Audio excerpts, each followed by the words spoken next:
हमारे देश में जब चुनाव होते हैं तो विपक्ष हमलावर होता है और विपक्ष कुछ सवाल निशान केंद्र सरकार पर उठाता है या फिर हम कहें सत्ता पक्ष पर उठाता है। पिछले चुनाव में सबसे बड़ा मुद्दा था बेरोजगारी दर की बढ़ोतरी और उसमें कहीं ना कहीं विपक्षी दलों के नेताओं ने यह दिखाया कि चुनाव हम लड़ेंगे और इस मुद्दे को हम गरमाएंगे। लेकिन इस समय जम्मू कश्मीर की बात की जाए तो ये वही प्रशासन है जो 50,000 नौकरियों का बात यहाँ पर कर रहा था, लेकिन 10,000 नौकरियों का तोहफा जो है जो प्रशासन कह रहा है हम देने जा रहे हैं, क्लास 4 की जो जॉब पॉलिसी रिक्रूटमेंट है उसकी शुरुआत होने वाली है। लेकिन कहीं ना कहीं डेली वेजर्स को ये लग रहा है कि इनके साथ ये बहुत बड़ा धोखा है। तनवीर हुसैन जी मेरे साथ, इनसे जानेंगे। तनवीर जी, काफ़ी लंबा संघर्ष है आपका, काफ़ी लंबे समय से आप तमाम सरकारों को समझाते आ रहे हैं, प्रशासनिक अधिकारों से मुलाकातें करते आ रहे हैं, लेकिन अभी क्यों लग रहा है कि जब 10,000 नौकरियां क्लास 4 के लिए निकाली गई तो धोखा क्यों लग रहा है? देखिए मैम, सीधा सीधा आर्डर पे लिखा हुआ है कि जो भी डिलीवरी जिन्हें डिपार्टमेंट में काम जो 20-25 साल से काम कर रहे हैं, जो भी कैजुअल लेबर डिलीवरीज हैं, वो इस नौकरी के लिए अप्लाई कर सकते हैं। अप्लाई तो कर सकते हैं, लेकिन उसमें कंडीशनें क्या लगाई हैं वो आप देखें कि उसमें सबसे पहले ये कहा है कि इनको सिर्फ जो 5 पॉइंट जो सिर्फ दिए जाएंगे। तो मैम मैं पूछना चाहता हूँ, क्या 25 साल की या 30 साल जो ज़िंदगी कीमती टाइम पीरियड होता है वो इस डिपार्टमेंट को दिया हमने? हमारे साथियों ने, कई ने जाने भी दी हैं, आपको पता, आपने खुद कवरेज की है। कई साथी जो हैं बच्चे लेके हम रोडों पे किताबें लेके, किताबें भी हमें जलाई।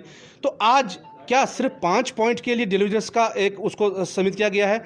और साथ ही साथ सरकार ये कहती है जी 5 साल की एज रिडक्शन की मिलेगी। मुझे मैम ये बात बोलिए कि जब 20 साल में हम डिपार्टमेंट में हमारी एंगेजमेंट हुई, 21 साल में हुई, उसके बाद 20-25 साल देने के बाद आज मैक्सिमम जो साथी हमारे हैं वो 55-50 को टच कर रहे हैं। तो हम तो आधे तो साथी तो वहाँ से निकल जाएंगे। अगर उसके बाद कोई साथी निकलता भी है, अगर मैं कहूँगा कोई 2 या 3% साथी निकलते भी हैं, तो जब रिटर्न टेस्ट में उनको क्वालिफाई करना पड़ेगा।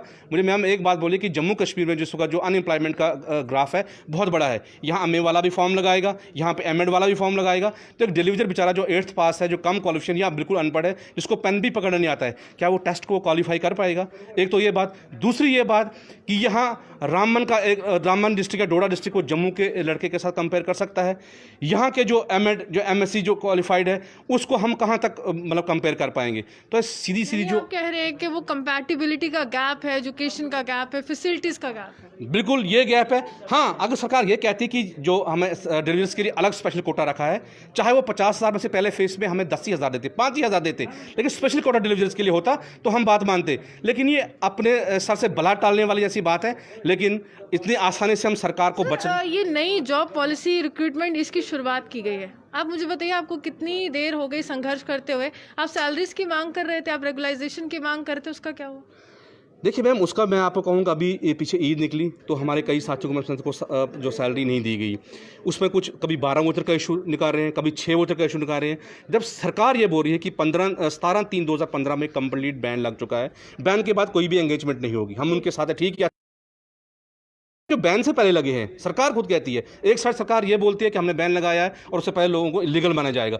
अब सरकार कहती है आप 12 वोटर दे दो, फिर आपको सारी दे देंगे। अब वो 6 पे आ रहे हैं। तो मुझे समझ नहीं आ रही मैम कि जहां जम्मू कश्मीर इस वक्त टेस्टिंग लेबोरेटरी बन चुकी है, जम्मू कश्मीर के लोगों के साथ हो रहे हैं। अच्छा, यहाँ पर अगर हम कहें तो ये एक बहुत बड़ी बात है कि मिनिमम वेजेस एक्ट, शायद कोई इसका जिक्र नहीं कर रहा है कि कम से कम कितनी वेजेस होनी चाहिए। आपको क्या लगता है कि आप देश को चलाते हैं, अगर मैं कहूँ पानी की सप्लाई आप लोगों के जरिए होती है, हर डिपार्टमेंट में डेली वेजर है, कुछ ना कुछ काम करता है। अगर एक छोटा व्यक्ति काम करता है तब जाकर अधिकारी बड़ी कुर्सी पर बैठता है, सारा दारोमदार छोटे व्यक्ति पर होता है। तो आप मेरे को एक बात बताइए कि ये जो पूरी आप हर एक एडमिनिस्ट्रेशन की हर एक डिपार्टमेंट को चला रहे हैं, तो आपको क्या लगता है कि आपकी मिनिमम वेजेस कितनी होनी चाहिए? देखिए भैया, हम तो चाहते हैं हम जो एक्चुअल वेज वो मिल जाती, वो भी तो नहीं मिल रही है। मिनिमम वेज का सेंटर का जो ऑलरेडी लेबर कमिश्नर जो सेंटर से उन्होंने ऑलरेडी नोटिस जारी कर दी है कि लगभग 18,000 के करीब जो कि मिनिमम वेज एक्ट जो बनता है, ये हम नहीं कहते हैं, उनका कानून कहते हैं। और सरकार ने कहा है कि इतना वेजेस होना चाहिए। और बाकी यूटीज़ में, चंडीगढ़ में देखो या बाकी यूटीज़ वहाँ पर मिल रहा है। लेकिन जब यहाँ 5 अगस्त को 370 को और 35 को हटाया गया था, ये कहा गया था कि जम्मू वालों को तमाम वो जो है वो सुविधाएँ मिलेंगी। तो मुझे मैम ये समझ नहीं आ रही है कि जहां आज सरकार आज ये दावा कर रही है कि 1 टैक्स 1 नेशन और 1 एक्ट, एक वेजेस सब मिनिमम सामान्य वेतन होना चाहिए, तो कहां पे सामान्य वेतन है? हाँ, उन कुछ पॉलिटिकल लीडरों का होगा। का जो लेबर है, जो 2 वक्त की रोटी के लिए हम तरस रहे हैं, हमारे बच्चों को स्कूल से, यहाँ तो राइट टू एजुकेशन बोल रहे हैं, तो कहाँ राइट टू एजुकेशन हमारे पास हुआ है? आज सब बात हमारे बच्चों को स्कूल से बाहर किया जा रहा है। और जो बहुत बड़ी जो बात यहाँ पे हो रही है, आपने देखे होंगे कि मैक्सिमम लीडर जो ये बात करते हैं, मैं किसी पार्टी का नाम नहीं लूँगा, नहीं जी देशभक्त राष्ट्रवाद के लिए काम। तो राष्ट्रवाद क्या होता है? देशभक्ति क्या होती है? देश तो लोगों से मैडम बनता है ना, देश पत्थरों से, ज़मीन के टुकड़ों से नहीं बनता है, देश के लोगों से बनता है। आप कह रहे हैं कि नागरिकों का ध्यान नहीं है, लेकिन देशभक्ति का दावा पूरा। बिल्कुल। और हर जगह आप देखेंगे, हर मीडिया में, नहीं जी हम राष्ट्रवाद हैं, हम देश के लिए काम, हम भी हमसे। सर, केंद्रीय मंत्रियों की बात की जाए तो केंद्रीय मंत्रियों का यहाँ पर दौरा रहा था। आपको याद होगा, यहाँ पर पूरी तरह से जम्मू कश्मीर की जनता को समझाने की कोशिश की थी कि केंद्र सरकार कौन सी पॉलिसीज लाई और कौन सी उनके हक में है। क्या उस समय कोई भी केंद्रीय मंत्री को ये जहन में आया कि डेली वेजर यहाँ पर मजबूर है? क्या उस समय किसी को ये जहन में आया कि हम बड़े बड़े दौरे कर रहे हैं, बहुत से लोगों से मिल रहे हैं, लेकिन इनसे भी मिल रहे क्योंकि ये तो जम्मू कश्मीर की नींव है? बिल्कुल नहीं मैम। और कहीं पे हमारे साथियों ने कोशिश मिलने की, तो उनको मिलने नहीं दिया गया। यहाँ के पॉलिटिशियन के जरिए हम उनके नाम नहीं लेना चाहेंगे, लेकिन फिर भी हमारी कोशिश रही, हमारी चाहे हमारे डेलीवेटर साथी, हमारे फ्रंट के साथी हैं, हर जगह हमने उनको मेमोरेंडम देने की कोशिश की, लेकिन वहाँ पे भी उन्होंने ये आश्वासन दिलाया कि आपके साथ इंसाफ होगा। लेकिन कब इंसाफ होगा? कब हमारे घर में रोशनी का वो चिराग जलेगा जो ने कहा था कि नया सूरज होगा, जो ने नाम दिया था विकास का? क्या विकास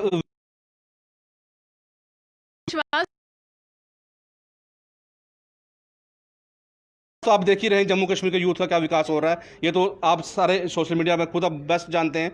लेकिन अगर ऐसा ही विकास और जम्मू कश्मीर जो है ये बहुत जो पीछे जा रहा है, और इसको वापसी आने के लिए अब मुझे कोई रास्ता नहीं लग रहा है कि जिस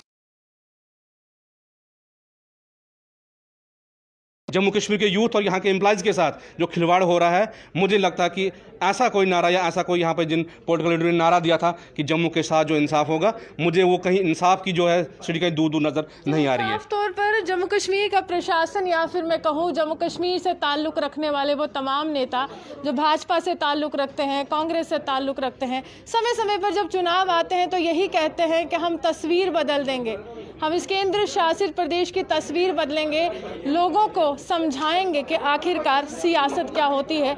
लेकिन ये तमाम लोग तमाम डिपार्टमेंट से ताल्लुक़ रखते हैं, शायद इनकी किस्मत की तस्वीर वो तमाम नेता बदल नहीं पाए। जम्मू कश्मीर के प्रशासन की बात की जाए। इसी के साथ कैमरामैन गुलशन कुमार के साथ मैं रूहानी आपसे विदा लेती हूं। नमस्कार।